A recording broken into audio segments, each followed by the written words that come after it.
there, and a very good evening. We're joining you on the 4th of September 2015. Earlier today, a brand new cabinet was appointed. We're here today with three guests. Let me introduce them to you first. On to my right is Mr. Mahinda Samarsinghe, newly appointed Minister of Skills Development and Vocational Training. Good evening to you. Next is Dr. Jehan Pereira. He is the Executive Director of the National Peace Council of Sri Lanka, an independent advocacy organisation. Later on today, we will be joined by Mr. Vasantha Senanayake, UNP parliamentarian from the Polonnaruwa district. Let me also introduce our panel of journalists this evening who will be grueling our guests. On to my right is Nadim Majid. Hi, Sana. Shahin Jurangpati on to my immediate left, and Faraz Shaukat Ali. Right, so gentlemen, well, we are joined by our third guest this evening, Mr. Vasantha Senanayake, UNP parliamentarian representing the Polonnaruwa district. Let me start off with you, Honourable Minister. First of all, congratulations on your appointment. Thank you. Sri Lanka will be facing certain challenges in the future with regard to the Geneva sessions that's coming up later on this month. Also, there is talk of a national dialogue, local mechanism to deal with the national issue. How do you see this playing out? Well, the September session and the international report that was to be presented was a foregone conclusion. This is something that was actually scheduled for March, as you know. Yes. And the government was able to negotiate and get a delay. And subsequently, the report now will be presented in September. Well, we've been facing these kinds of challenges even during the war and subsequent to the war. I myself have been leading the Sri Lankan delegation to Geneva for the last 10 years, and we've faced many challenges. We've had some victories, we've had some defeats, and the international probe was subsequent to a resolution that was adopted in 2014, March. And as I said earlier, it will be presented in September. We still don't know what's in the report. I believe it will be shared with us as an affected country very soon, before the sessions. And it will also be a public document before it is actually presented. So I can't comment on the contents of the report. But as you know, the visit of the Assistant Secretary of State, Mrs. Biswal, to Sri Lanka, and the subsequent press statement that was made pointed to a resolution that was to be presented in support of a domestic mechanism that is to be put into place. So we have to wait and see what's the contents of the report. We have to particularly study the recommendations that would be made in the report and take on board those recommendations by way of the domestic mechanism that will then look into the various allegations that have been. What about the recommendations of the LLRC, then the Presidential Commission to investigate disappearances, missing persons in Sri Lanka? How does that fit in with this mechanism? Well, naturally, all of those reports will be on the table for further perusal.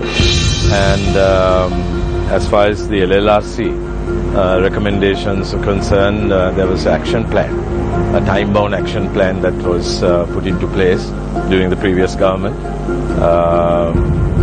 President Mahinda Rajapaksa's government. Some targets were achieved, others have not been able to be achieved yet. So we need to demonstrate that we are committed to achieving those targets that need to be achieved. And the Parnagama report, there have been two reports that have already been presented.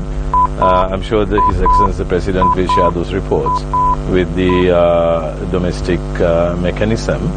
And as I said earlier, those reports will be on the table, and that will be also taken on board in addition to the report that would be presented in September. Thank you, Honourable Minister. Dr. Jehan Pereira, you're from the National Peace Council of Sri Lanka. Along with several other civil society organizations, you too have clamored for change during when the previous government was in power. Are you satisfied with the work done up to now by the incumbent government? Is there really good governance? Do you see a positive trend? My answer would be yes, I am satisfied with what is happening. We are trying to move our country from a situation where there was a very bad absence of government, there was bad governance. We are trying to move from that situation to one of good governance. We are now in a transitional state. And because we are in a transitional state, at this stage, we cannot expect to see manifested in our political life the ideal situation that we would want, that we aspire to. There are going to be compromises on the way.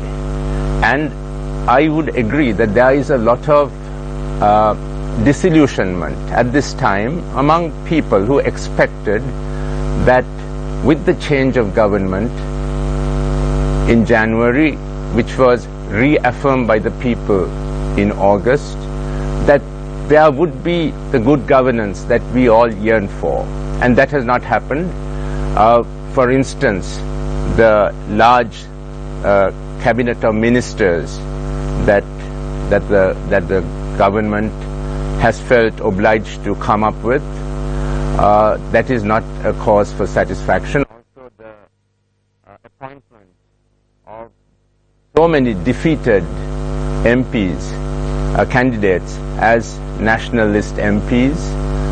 There's also concern about some of the fact that the legal cases against those who have been accused of some form of inappropriate or sort of fraudulent behavior, that those are not being taken up. Yes, these are the compromises that have already been taken. And but the most important thing is that the government should stabilize itself. For 10 years, we had an increasingly authoritarian government. We were in a situation where checks and balances were eroded, the institutions were eroded, and those have to be rebuilt. Rebuilding a society takes time. Sometimes you can destroy things very fast, but to construct a new society takes time. So I am happy at the situation the country is in at the present time. It is something I did not expect a year ago, to see this type of change. The fact that I can speak more freely without as much fear as I once felt. The fact that there is a certain optimism in our society, and the good relations that we have been building in the recent past with the international community, whose support we need for our future development, that makes me happy. Thank you very much. That was, of course, Dr. Jehan Pereira, the Executive Director of the National Peace Council. I now move on to Mr. Vasantha Senanayaka. Good evening to you. Good evening. Do you think, in your opinion, that Sri Lanka can arrive at a conclusion or a settlement within a unitary state? The Constitution sets out that Sri Lanka is a unitary state. However, there is talk of federalism, and this talk of federalism, devolution of power, is ongoing. How do you see it? Yes, well, federalism also has its forms. You can have a quasi-federal state, you can have a federal state with much more powers in the center, which basically keeps the unitary nature even though there is some sort of federalism. I think the answer is definitely a unitary state. I don't think anyone is advocating, I don't think anyone serious is advocating that it be done through 2 or 3 separate nations, but devolution of some sort is obviously necessary. I think this is what the minority concerns have been for a long time in this country, and I think those minority interests, sometimes they're religious interests, sometimes they're cultural interests, sometimes they're political interests.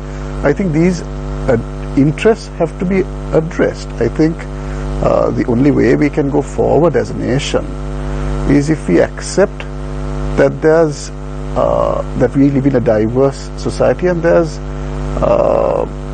I think Sri Lanka has embraced its diversity throughout history. I think you look at countries. You advocate the complete implementation of the 13th Amendment, or should we go beyond it?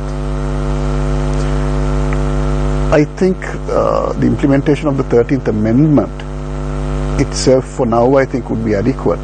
And let's see how it goes. Let's see what the demands are, whether there are greater demands, whether there are injustices even after that. Let's address them, I think, one at a time. I think to start off with, 13 would be good. That is my personal view. All right. I think I'd like to open the floor now for the journalists. Naveen, let's start off with you. Thank you, Sonali. Minister Samarasinghe, I'd like to start with you. Given the challenges that we're facing in Geneva is what I'd like to talk about.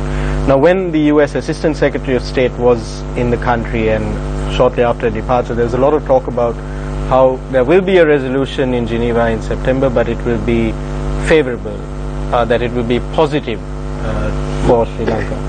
Now, as you rightly mentioned in your opening remarks, you are a veteran of Geneva.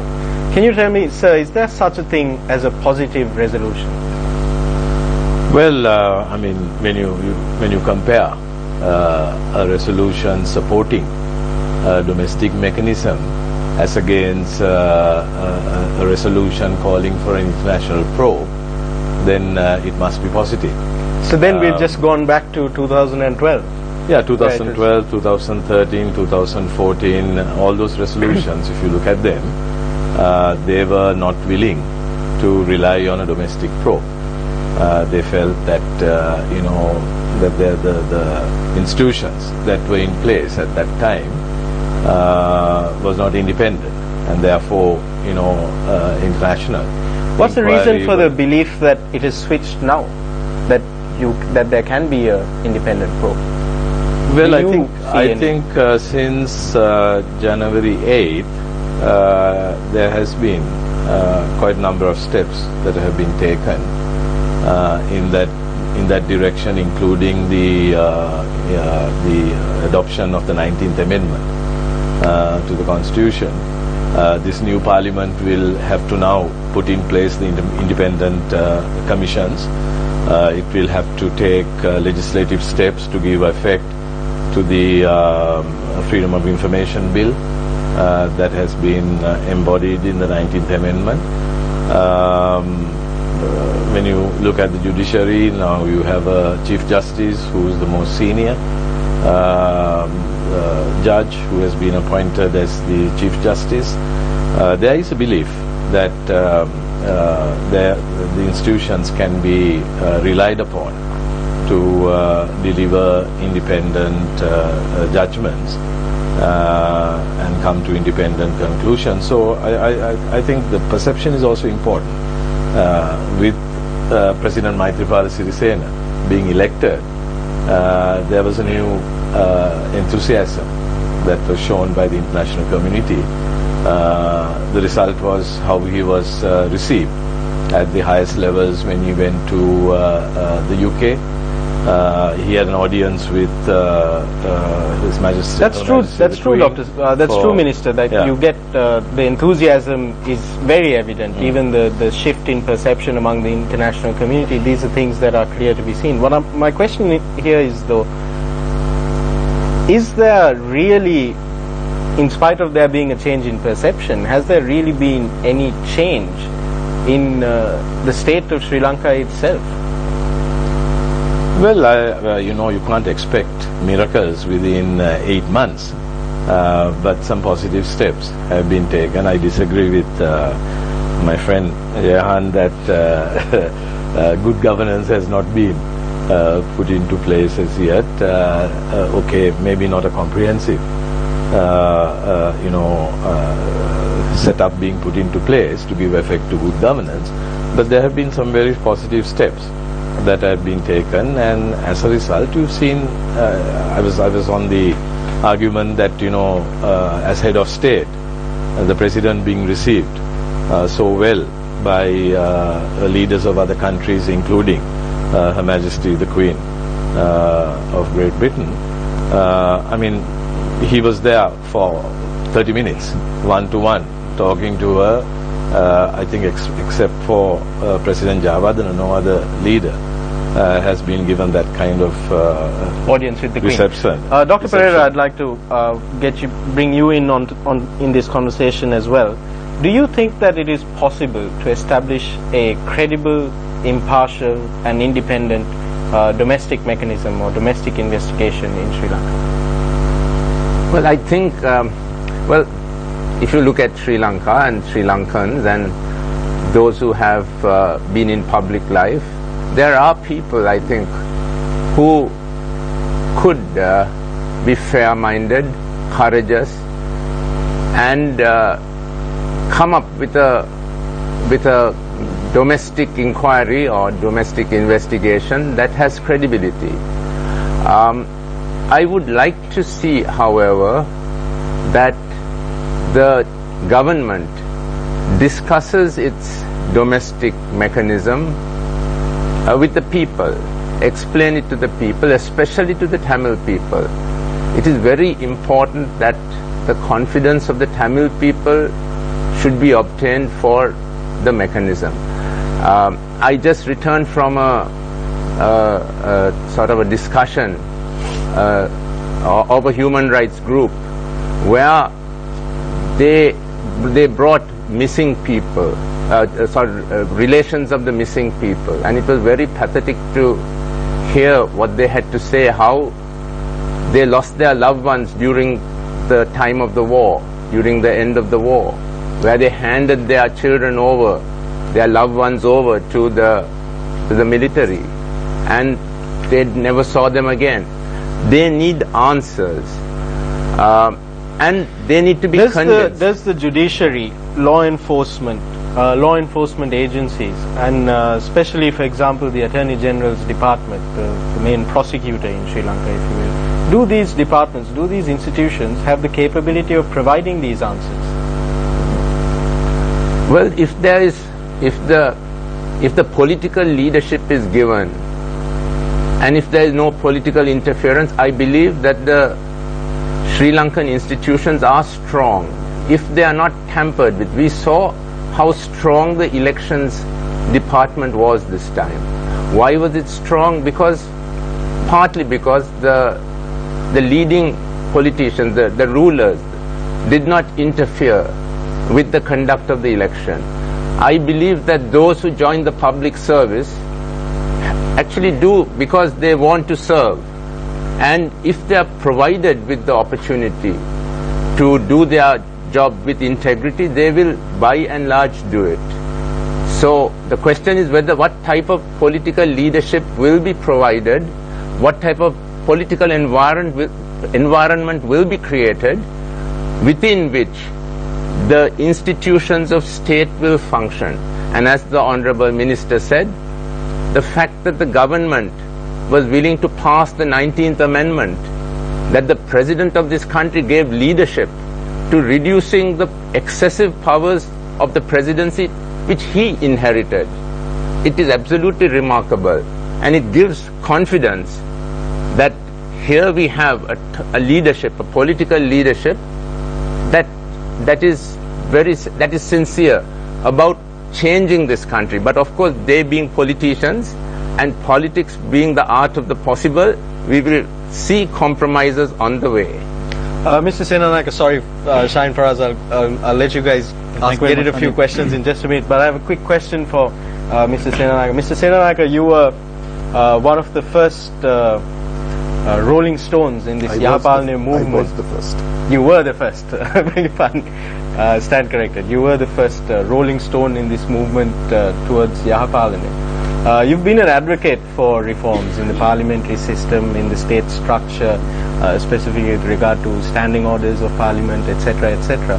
Do you think that that our institutions, the structures in our state, again, I ask again about the Attorney General's department as well, do you think that these institutions are capable of providing the solutions to the questions that people like what Jehan was mentioning? I think I agree with Jehan entirely. I think if their powers are not usurped, for instance, you saw a presidency in the past that was usurping even the power of the judiciary. I think if you leave the independent institutions independent, it's still better if you bring in new legislation that or basically bring in the independent commissions or bring alternate legislation that ensures the independence of these institutions. I think there is a definite will on the part of the public service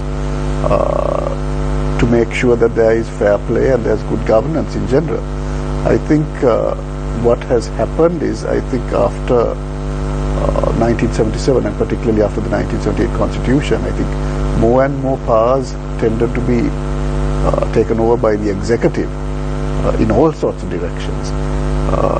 And that was, I think, sucking out the lifeblood of what was independent, what was free, what was transparent, and politicizing everything. I think what we are now witnessing is a culture that is trying to remove some of your own powers and give it back to the institutions. But in terms of the independent commissions, Nadeem, I'll have to interrupt you. Shaheen, why don't you ask your question? Thank you very much, Nadeem. MP Senanayake, do you believe with the new government in place now that the international community is being somewhat lenient towards the government, or is it a matter of fact just forgetting what was done? I don't think it's leniency. I think the international community detects genuine will on the part of the new government to try to address some of the problems, to answer some of the questions, to go into some of the matters. Now, I remember in the past there was a position like zero casualties during the war, what was that? Zero tolerance. Zero civilian casualties. Zero civilian casualties during the war, which was a preposterous position to take. Now, after having taken that position, they didn't want to go back on that. Now, for instance, it could have been that there were zero casualties as a result of deliberate state. It could have been, I don't know, due to deliberate state intervention. However, to say that there were zero casualties, civilian casualties, there was a preposterous stand to take. And then they continue to defend such stands. Mr. Samarasinha, do you think it was a preposterous stand to take? I wanted to intervene because I wanted to correct Vasanta. It was actually, we only talked about a policy. We didn't say zero civilian casualties. No, you didn't, but there was a person who did say it. No, but since I was part of the whole thing. No, but there were people who said it. I don't know, I mean, that can't be government policy. But the government policy was always that we adhere to, or we subscribe to a policy of ensuring zero civilian casualties. But we all know that when you, have a war situation, there's bound to be civilian casualties. And there were civilian casualties. So, of course, the numbers were always debated. Some of the UN reports talked about 40,000, others talked about figures much less than that, others, some even went beyond 40,000. So I don't think anyone was able to really go there and count and say so many civilians died.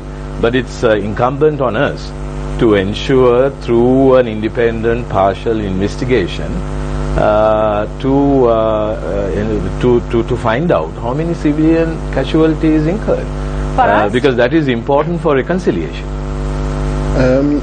Minister, I think I have a question for you. Why is this focus on the last few weeks of the war? Did nothing happen before that? For 29 years or 30 years? Well, why is this international community being apparently so partial instead of being impartial? Why not look at the whole picture? Well, this is exactly what we kept on saying. Why not, look at what happened in the past, even look at what happened during the IPKF, being here in Sri Lanka. That was also part and parcel of that 30-year conflict situation. But the attention was really, as you quite rightly say, the last few weeks. And we kept on saying in Geneva that you should look at, past that. Well, why didn't they listen to us?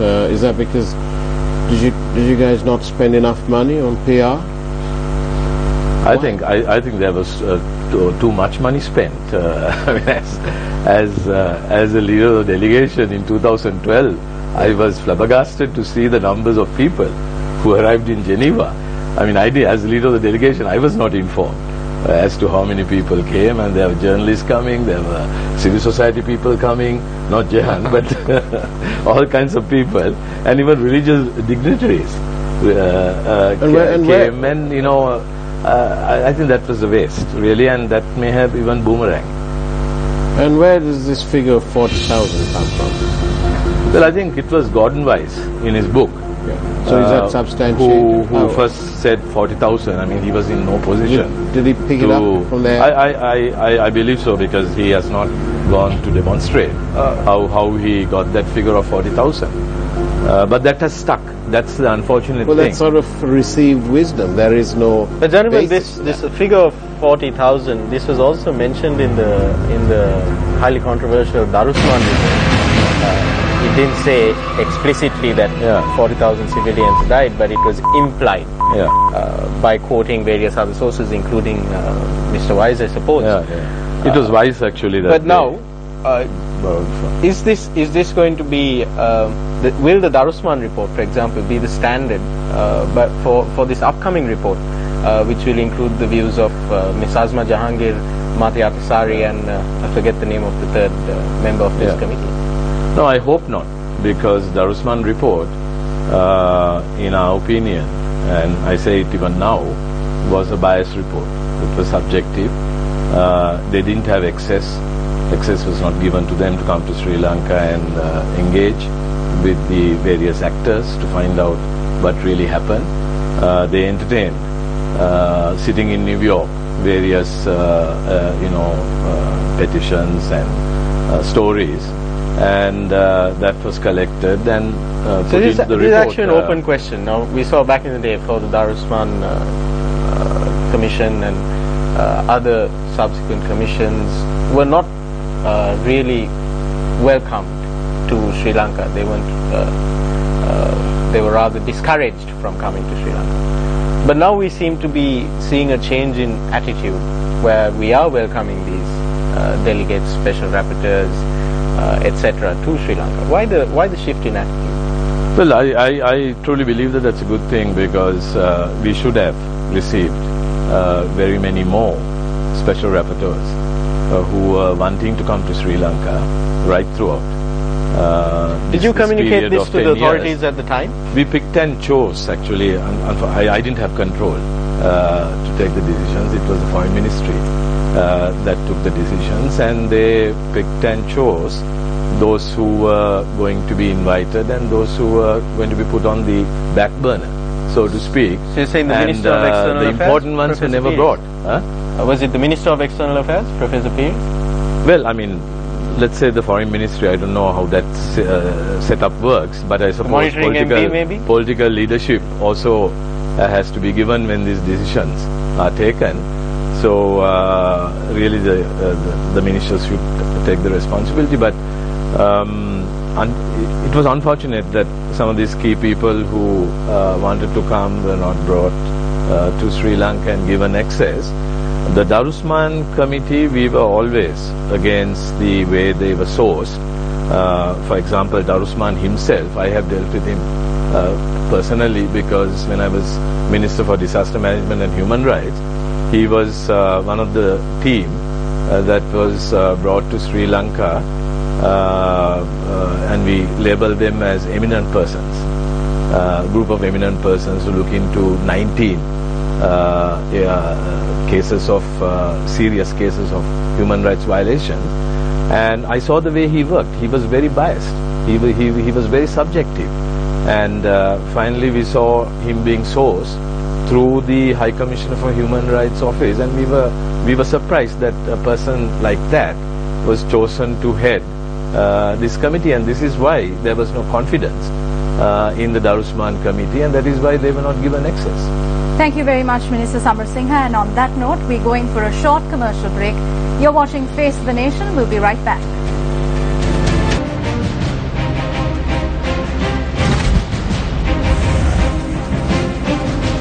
Welcome back. This is Face the Nation.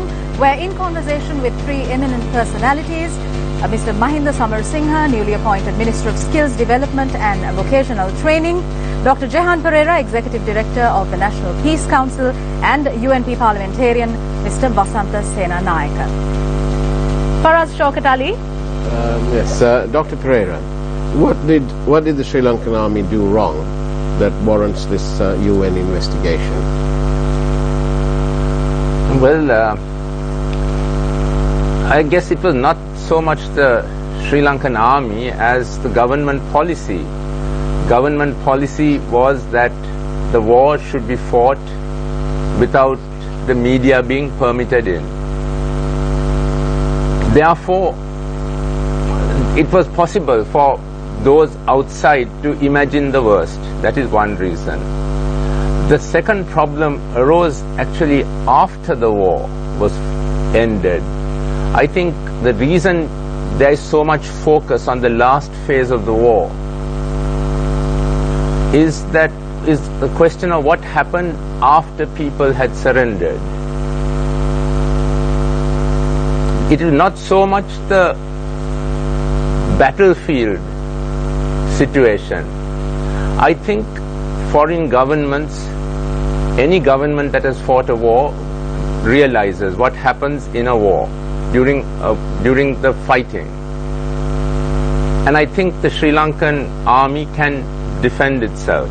It will have defenses. So what evidence is there that the Sri Lankan army engaged in killing people who were in the process of surrendering or had surrendered? What evidence is there? Yeah, now the evidence is the evidence that I had when I attended this small gathering today. Yes, you said then that you met the people who had handed over their children to the military. At the end of the war. Did they not hand over their children to the LTTE? What about all these child soldiers? Of course. We have evidence of Mrs. Balasingham putting cyanide capsuled necklaces on kids. There's no call for her to be prosecuted. Why should our president be prosecuted, or our defense secretary, or our army commander? I think the LTT did acts which are certainly war crimes. I mean, the very fact that they herded the 300,000 people who were in the territories they controlled into the areas of the last battle and held them as shields, human shields, that would count as a crime, a war crime. And those who supported it, who legitimized it, are also guilty by implication. So there is no question that the LTT committed war crimes which need to be investigated. We have an Attorney General who now says that KP, there's no criminal charges against him. It's absolute farce. I also saw a news item which one of the government leaders says that it is because all the evidence was destroyed by the previous government about KP's files were destroyed. And they expect the people of Sri Lanka to believe that. I mean, come on. That's an absolute farce. We know from the statements that the LTT have made against KP that he was their chief procurer. He was the director of finance, for want of a better word. And I have no reason to say that KP should not be tried. Certainly he should be. There should be an investigation into him, and he should be taken to task for what he did, what he supported. Can I put it another way to you, Doctor? Would you have preferred the war to have carried on because we didn't want to finish it, because we wanted to play by somebody else's rules, or would you prefer it the way it is now, where we can get on a bus and get to Fort in the almost sure knowledge that we're going to get there without being bombed? Which do you prefer? I think it is that the end of the war was a good thing. Come on. It was good. The end of the war has brought about the situation that we now have, that we now enjoy. The ideal would have been, from my point of view, the ideal would have been a negotiated end with the laying down of arms by the LTT, by the surrender of the LTT, by the taking into custody of the LTT leaders and LTT combatants. That is the way it should have, the ideal end would have been that. But if that was not possible, then the military victory had to take place. That was the way to end the war. Well, that's how they did it. They tried their best for peace. But can you tell me, have you ever challenged this 40,000 figure? It comes in some guy's book, and then it becomes received wisdom. I do not know the figure. I honestly do not know what the figure is. I only know that when I go to the north and I meet people there, large numbers of those I meet say that they lost 1, 2, 5, 6 relatives. That's all I know, but I do not know the aggregate.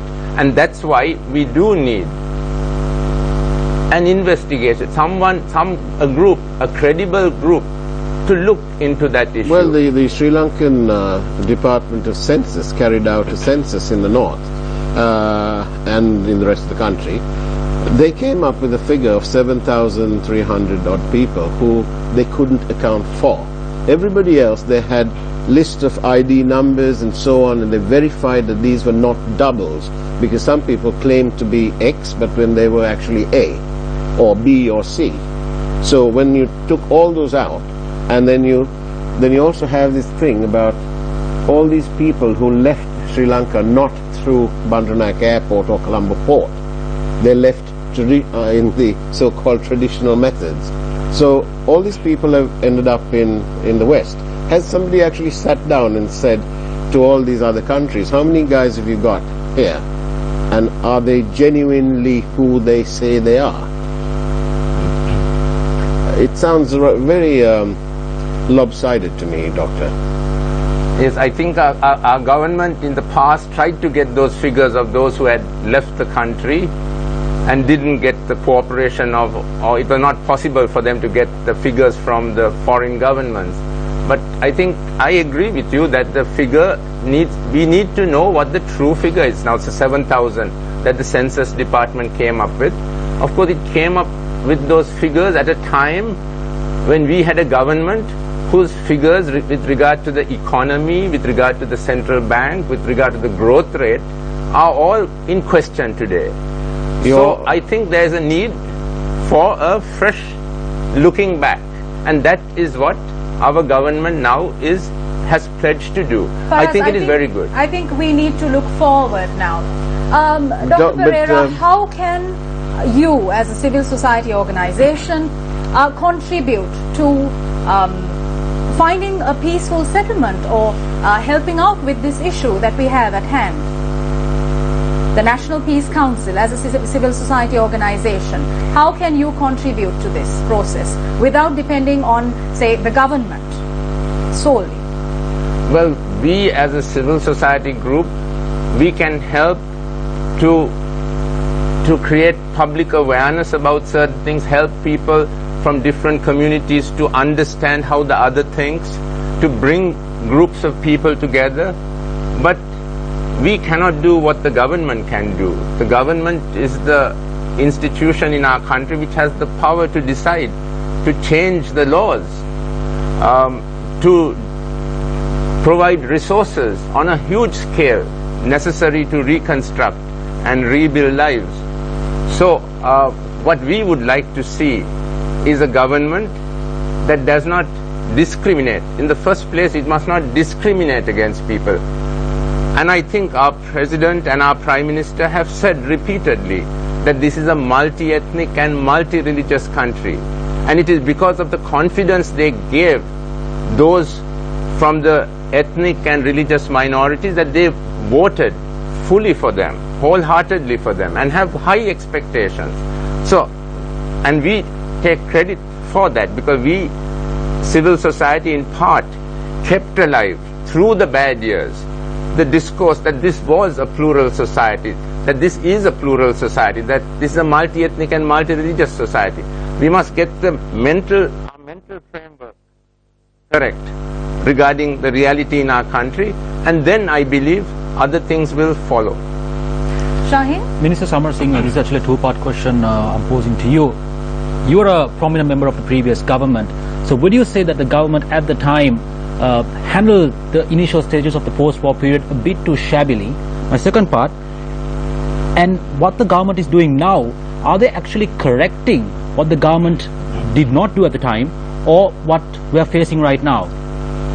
No, I've actually gone on record as saying that the 2009 resolution that we were able to get adopted at the Human Rights Council with nearly 2/3 of countries voting for this resolution, unfortunately was not implemented. If it had been implemented, then we would not have had the 2012, 2013, 2014 resolutions. And I have also gone on record as saying that this time round we have been given a second chance, and that we should take on board the resolution that would be adopted, hopefully unanimously, because they are discussing with Sri Lanka as well as to the contents of the resolution. There's an informal which has been arranged for the 17th in Geneva, and our ambassador will represent Sri Lanka there, so hopefully we can negotiate the wording so that it can be a unanimous adoption. And we have been given a second chance, and we should really be committed to implement and demonstrate to the international community that we are willing to move forward. So is this time around going to be a matter of take it or leave it? Just take what you get?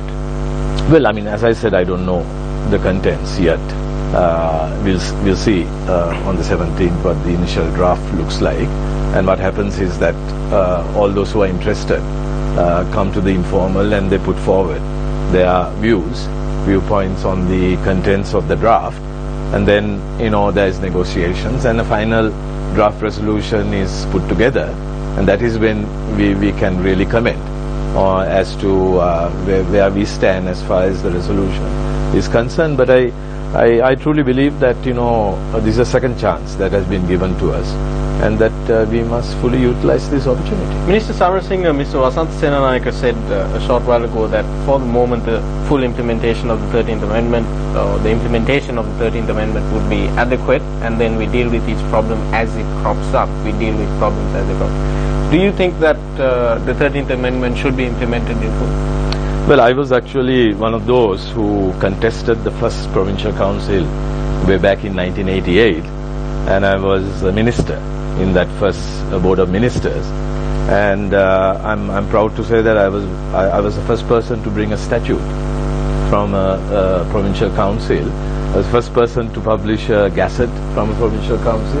The first person to put in place a statute which resulted in income generation for the provincial council, and this has now been adopted by many other provincial councils, and I was committed at that time. Are you still committed? I was committed at that time to power sharing, but the Sri Lanka Freedom Party, SLFP, position is that we don't accept going beyond the 13th Amendment.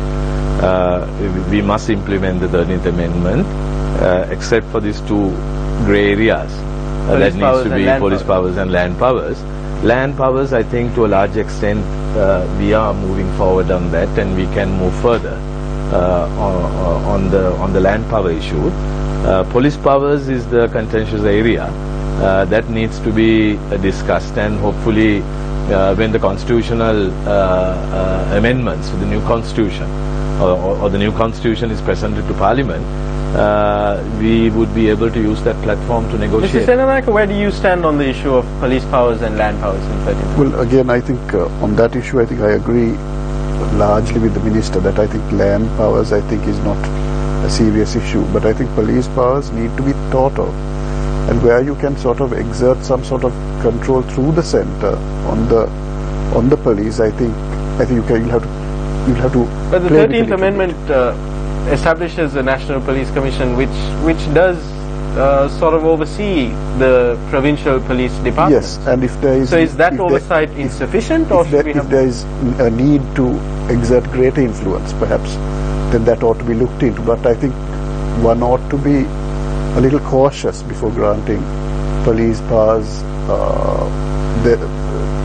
just for the sake of doing so.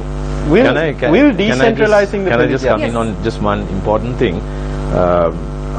I think it was you saying that we must demonstrate to the Tamil population that we are committed to devolution and moving forward. I would say go beyond that, not only the Tamil people, but also the Muslims, the Sinhalese, because whatever we agree to has to stand the test of time. It can't be only acceptable to one community. Why not the Muslims, the Sinhalese, all have to be part and parcel of a durable solution.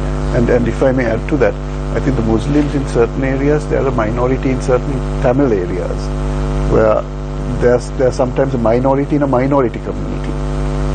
So I think the needs of these people also need to really be addressed sufficiently, because if you take even the IDPs, lots of people are talking about the Tamil IDPs, very few talking really about the Muslim IDPs, some of them who've been displaced for even much longer. So I think it should not be palatable to one community but to all Sri Lankans. It should be a solution that is acceptable and palatable to everyone alike, I think. Vasanta, even Tamils, there are people who have been displaced for over 20 years. Yeah. You know, they are, no one is talking about them. Absolutely. The question is talking about this 300,000. Everyone is talking about more recent displacement, not about the ones who were displaced. People who have been displaced for decades. Yeah. Mr. Senanayake, but I also, from a purely administrative perspective, I wish to ask this question. Actually, it's an open question to all three of you. Doesn't decentralizing the police service make the police service more efficient? It can do. I mean, it doesn't necessarily have to, but it can do, provided all the other mechanisms are in place for that. Dr. Pereira, where do you stand on that? Do you think that decentralizing law enforcement will make law enforcement more efficient? I mean, I think the police need to be close to the people. And it's by being close to the people that they also get their information and they are able to do their policing well. I mean, I have seen in other countries, I mean, like the United States, for instance, even in the universities, the university has its own police. The city in which the university is located has its own police. Split into different precincts, etc., etc. Yes. So, I mean, I understand why there is a fear in Sri Lanka that a police force, if given to a province, is a potential army because it has weapons. But I think that is actually not going to happen. So I am in favor of devolving land powers, police powers, but of course it must be done in a progressive manner. Not immediately the full thing. Yeah, in a transitional manner. What is your opinion on that? Well, I mean, let's face it, Sri Lanka is not India.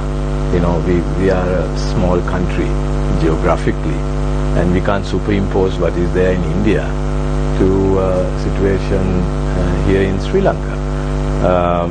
My personal viewpoint is that we have to find a via medium to build confidence amongst the Tamil, Muslim, Sinhalese populations in the north and the east vis-a-vis the police force that is functioning in those areas. I agree with Gihan, the police have to be close to the public. There has to be a proper medium of communication that is available.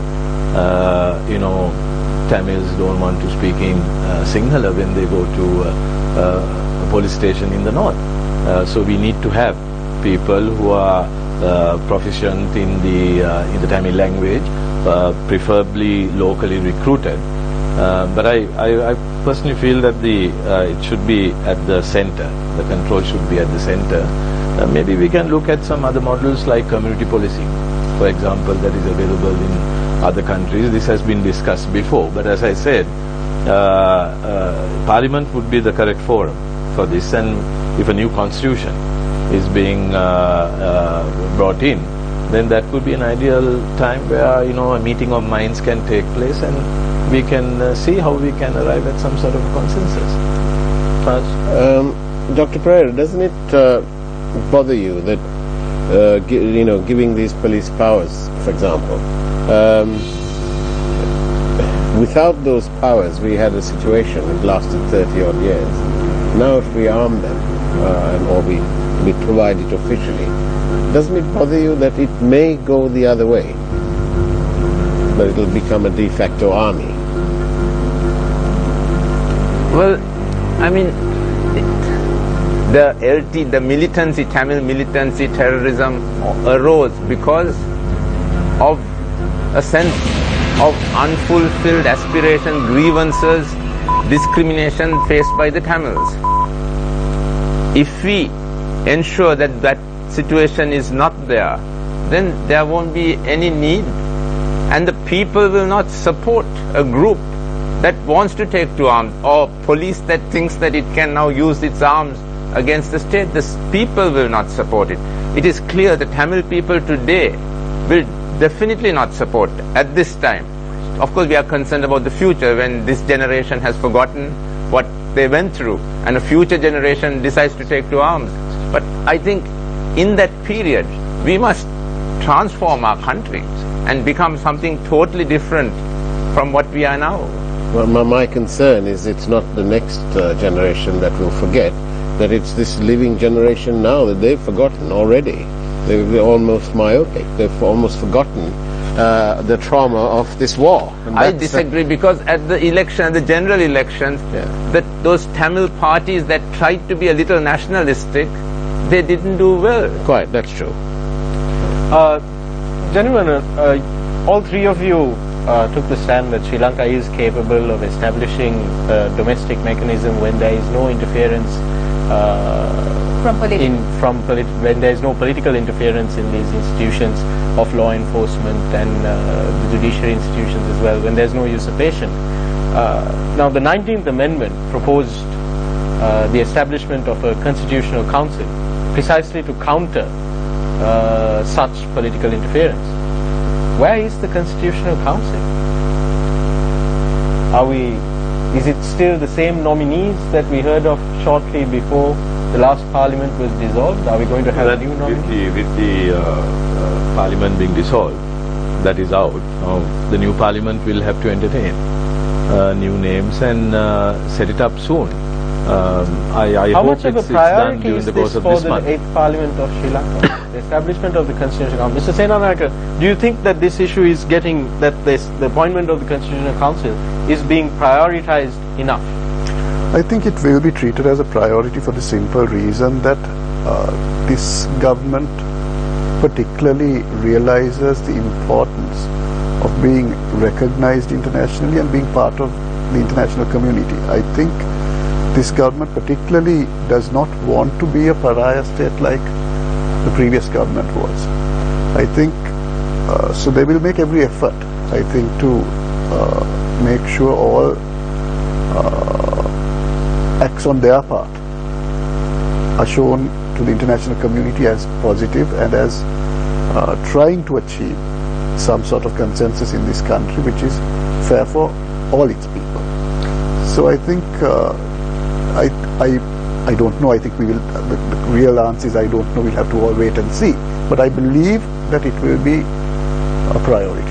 Dr. Pereira, from the outside looking in, these two gentlemen, of course, from Parliament, from the outside looking in, do you think that Parliament is giving the appointment of the Constitutional Council, do you think Parliament is prioritizing it enough? Do you think it's up there at this time? I mean, what they seem to be prioritizing is the appointment of ministers and deciding on that.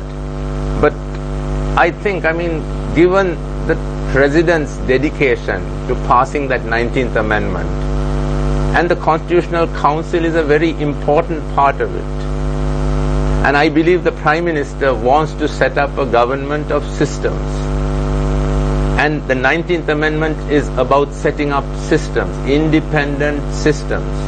So I think it will be a priority, and I think the last time it could not be passed because the government was a minority government. So it could not push through what it wanted, but here they have a majority. Gentlemen, I would like to draw a parallel here. The 19th Amendment is law in this country. The 13th Amendment is also law in this country. Will the 19th Amendment go the same way as the 13th Amendment, unimplemented for 3 decades? No, definitely not. Well, they've already started. They've already started. They've ignored the limitations envisaged on the in the 19th Amendment of 30 and 40. But that was a transparent process because the 19th Amendment provided for that. It provided for that. It provided by this government. It provided for an increase in the number of cabinet. Provided that it was a national government. Yeah. How can you have a national government without including the TNA?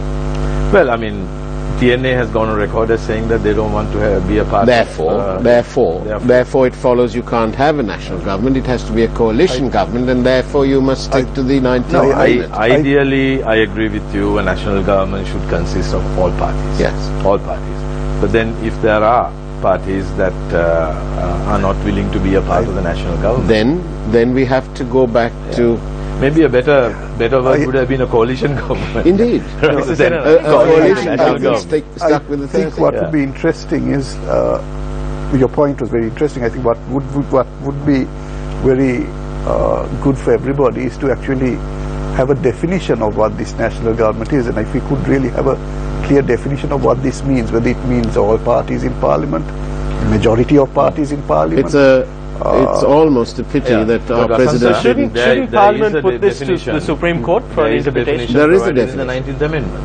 And this was the basis on which the Speaker ruled that the UMP and the I was there. I was there when the was such. Yes, but unfortunately ruled on it. Yeah. But I was also quite interested in the argument brought in by Anuruddha Disanak. I don't necessarily agree with it. And then of course the reply given by Nimal Siripaladis was saying it doesn't say all the parties, but I think my personal view on the definition itself is I think it's a little vague and it's a little loose. Do you think it should be put to the Supreme Court for a determination? It would be nice to get a determination from the Supreme Court because then it seals everything for everyone. You know, it's then. I disagree with that because it was very clear in Parliament that the Speaker himself, in fact, based his final opinion judgment on this, on the precedents that was set when Honorable Naka was the Speaker of Parliament, that Parliament has the power to determine its own functions. That is correct. The courts can't impose anything on Parliament, that the Parliament is sovereign. And this was accepted by previous parliaments, and it has been accepted in this Parliament decides that doesn't mean all. That's right. Nobody is challenging the sovereignty of Parliament. What can't go to courts. That is correct. No one can go to court, and no one is challenging the sovereignty of Parliament. I accept the Speaker's ruling 100% myself. But what I'm saying is, it would be nice if we had heard a determination from the Supreme Court as to, because in my view, it's a little, when I read it, when you just read the plain English of it, or the plain Sinhala of it for that matter, it appears a little vague and loose. So that provides a conundrum. Yeah, but of course, when the speaker rules, that's fine. It's also unfortunate that the JVP has forgotten when they were part of this, cohabitation government, when Chandrika Bandaranaike was the president, that the number of ministries went up to 63. They were. Minister Senanayake, I didn't get to ask you this. Do you think that the 19th Amendment is travelling the same path as the 13th Amendment towards a piece of legislation that is there but doesn't really matter? No, I don't think so. I think there is very serious intention to adhere to the 19th Amendment, but of course I think again I think it's only the test of time that will really tell us. But I think with the force that it was brought in, it was almost the president almost single-handedly, and of course he received the support from all the other parties, particularly the UNP. But he went through so much effort to bring it, and I don't think such a lot of effort would be put in for something that would later become a non-starter. Dr. Pereira. Dr. Pereira, yes, you have a reaction to that. In addition to the commitment that the leadership of this government, the President and Prime Minister have shown to the 19th Amendment, there's another difference between 19th Amendment and 13th Amendment, which is the public support for the 19th Amendment, public acceptance of the 19th Amendment. The public is behind the 19th Amendment. They want it implemented. 13th Amendment is different. 13th Amendment is highly controversial. People still are not of one mind about it. There is an ethnic divide with regard to the 13th Amendment. That is what has got reflected in the reluctance of governments to implement the 13th Amendment. But with regard to the 19th Amendment, there is full public backing for it. So therefore, I think the politicians will be under pressure, as well as the politicians who want a change in this country will see it through. Dr. Pereira, do you think the public know what the 19th Amendment is? Well, the thinking sections of the public, I know, there are many people who probably don't know what it is, but they also don't oppose it. The thinking sections of our people, the intelligentsia, they know what it is, and they are all supporting it. Therefore, there is no opposition to the 19th Amendment from the people. Can I just say one thing? I agree with Jehan that 19th Amendment had popular support, but our estimation was that there was even more support from the public for the 20th Amendment. People wanted electoral reform. They wanted the first past the post system, maybe a hybrid system, which also counterbalanced the need to ensure the ethnic proportions being represented in Parliament. And we could have hammered out something at the end of these lengthy discussions that took place, but unfortunately it didn't happen, and we saw the results.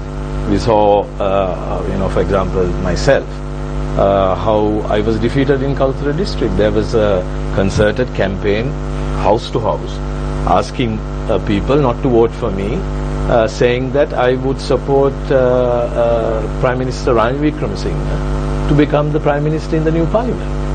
And of course there were hooting situations that took place. Several rallies of the candidates were hooted.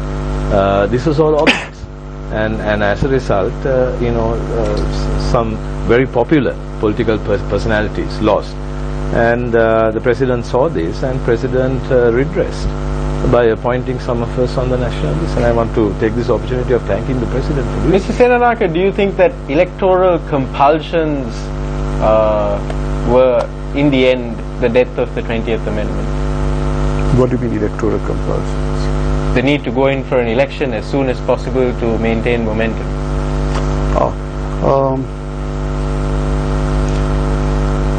I personally think they could have held it out a little longer. I think they could have passed the 20th, because I think there would have been enough support for it. I believe they would have got the support of the majority of the MPs, because none of the MPs like this system.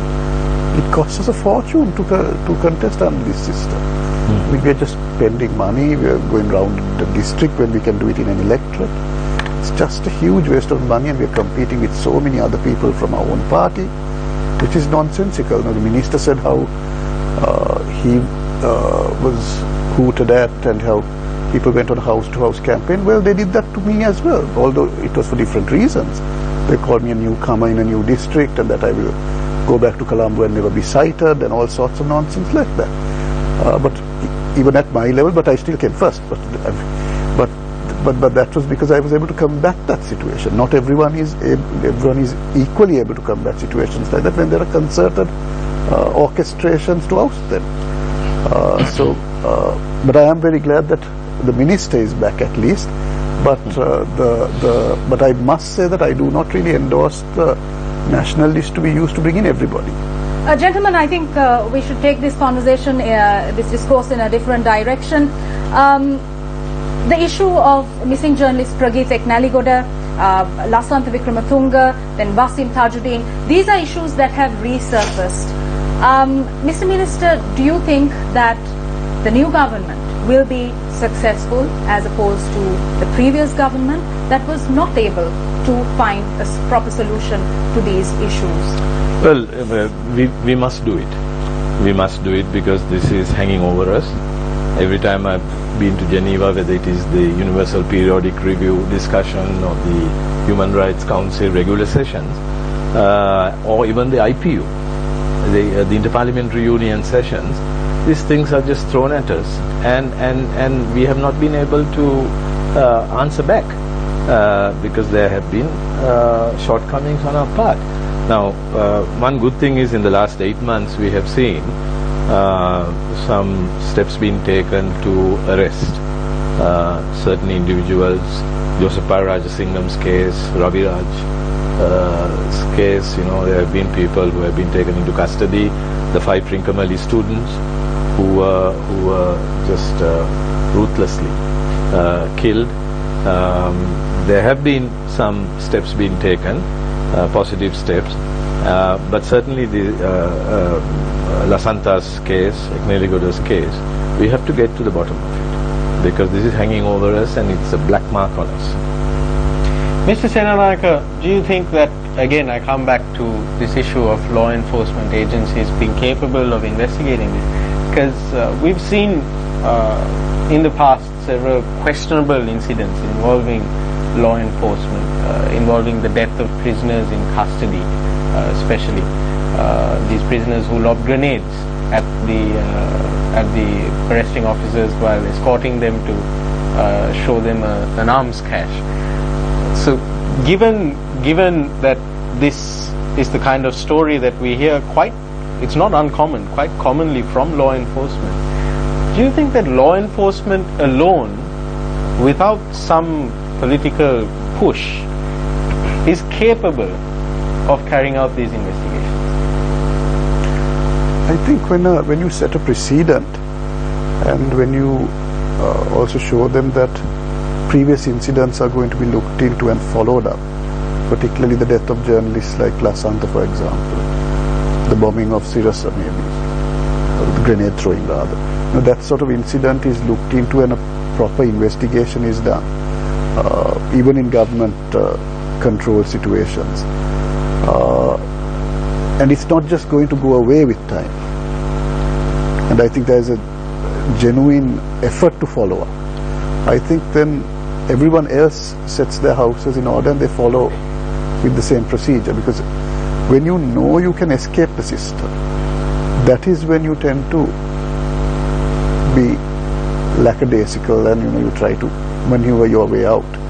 You tend to ignore certain situations, you tend to not to address certain situations.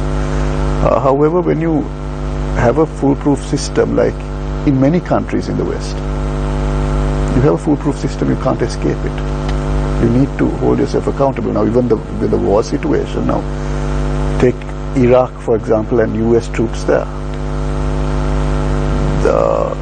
There was an investigation held. I mean, I myself think more people should have been held accountable for the British troops in Iraq. Al-Haditha. Yeah. But Abu Ghraib, for example. But all those things had a report and someone was held accountable.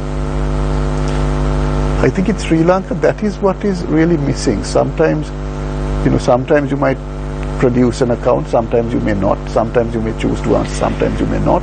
Do you think that such a situation, Minister, in such a situation where there is no stick and there are only carrots, do you think that that could lead to a breakdown in discipline in, for example, the military?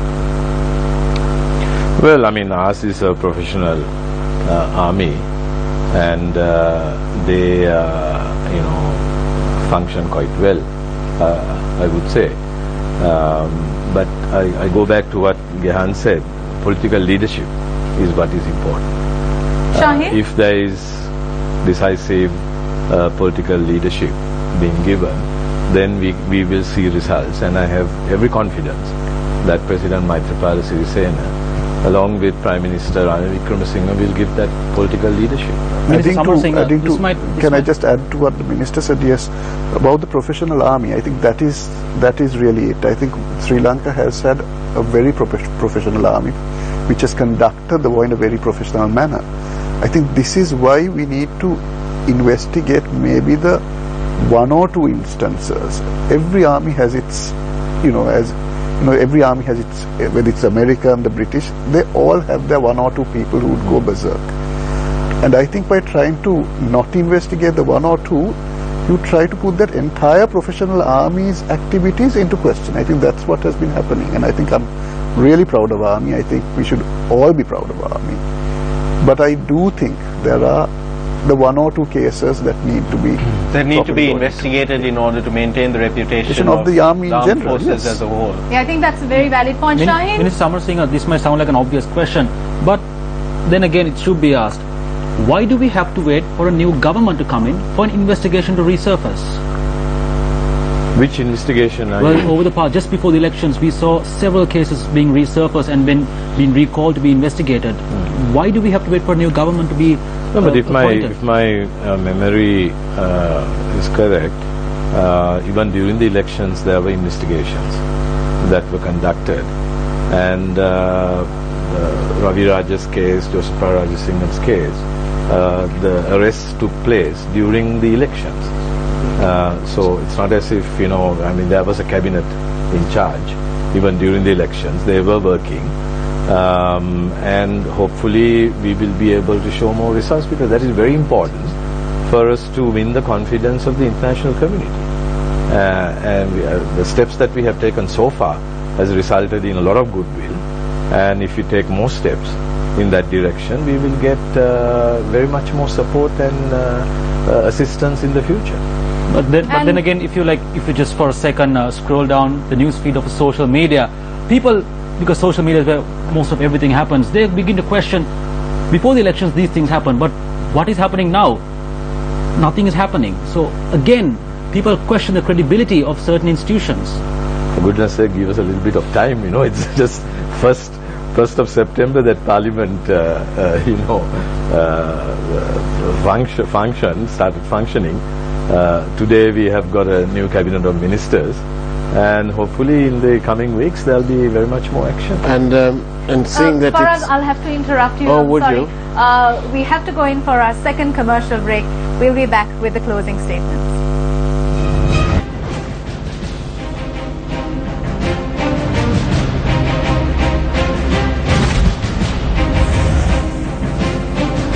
Welcome back to Face the Nation. This is our final round. Gentlemen, you have 2 minutes for your closing remarks.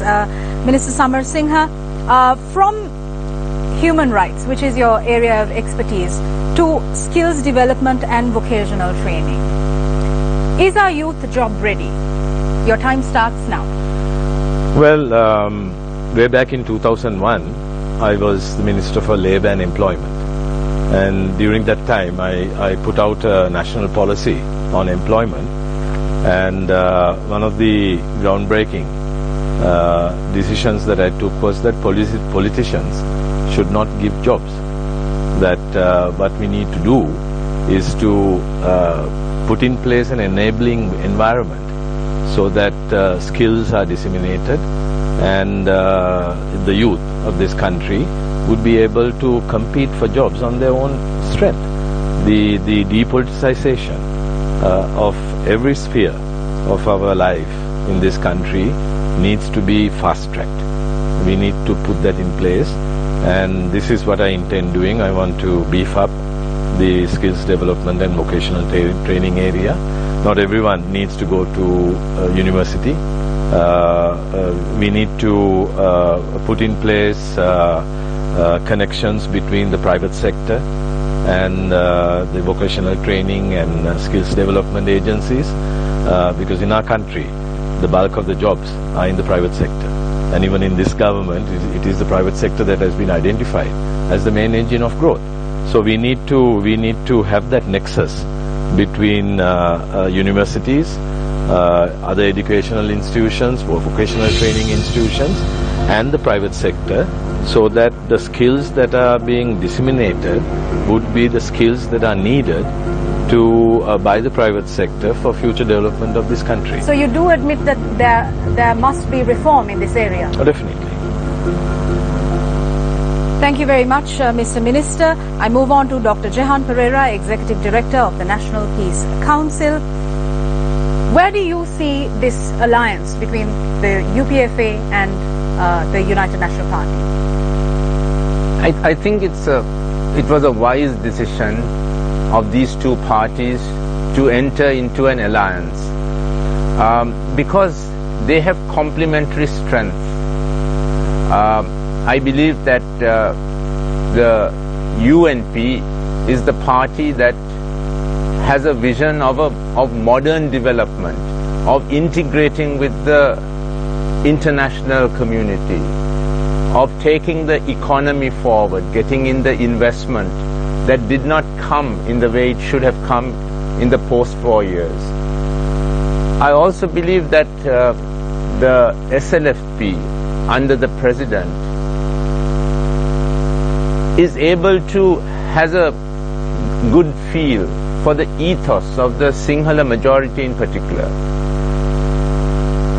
Whereas the UNP, its strength is with the ethnic minorities. So a combination of these two parties at this time, I think is a good thing, is the better way forward than, for instance, one party, say the UNP, which had the largest number of seats, to have tried to form a government on its own. I think this is a more stable arrangement. It requires more compromise, more ministers, for instance, but the cost of those ministers is only a fraction of the cost of having a government that engages in bad governance, as we have seen with so many white elephant projects that took place, that were invested in under the former government. So we should not resent the fact that we have a lot of ministers at this time. In the future, perhaps, in the future years, I see the number of ministers getting controlled, as is the case in other developed countries. Thank you very much, Dr. Jehan Pereira. Mr. Vasantha Senanayake, the final question is to you. What should be the priorities of this government? This government has, I think, to concentrate on rebuilding national unity. I think that is probably number one on the list, because we have suffered a 30-year war and we are recovering from the wounds of that war. And I think in order to recover fully from that war and also to make sure that such a situation doesn't arise again, I think we must arrive at situations which are acceptable to all these countries' people. So I think the first priority is, I think, unity. The second one, I would say, is perhaps political and economic stability. And I think it's interesting in a way that we have formed, I don't know what we would term it, a national government, a coalition government, whatever you would term it. A government which has the two major parties for the first time, well, forgetting the 100 days that is, working together with some sort of consensus. And perhaps this will also facilitate national policies, something this country doesn't have, national policies in the various different sectors.